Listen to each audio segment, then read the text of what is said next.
আজকে আমরা দেখাবো কিভাবে বডি হ্যাম করতে হয়।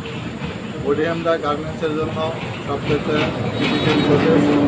এই প্রসেসগুলো শিখতে পারে কোথাও চাকরি করতে কেউ কোনো জায়গায় ঠেকে না। ইন্টারভিউতে 100% পাস করে।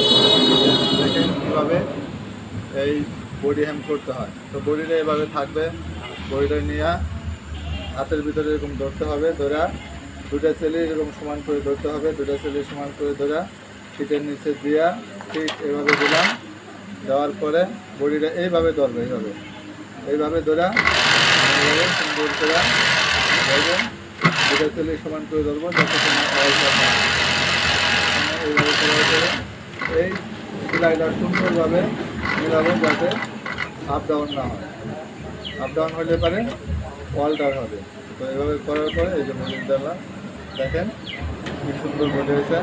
সব করে রাখেন সমান। ওকে।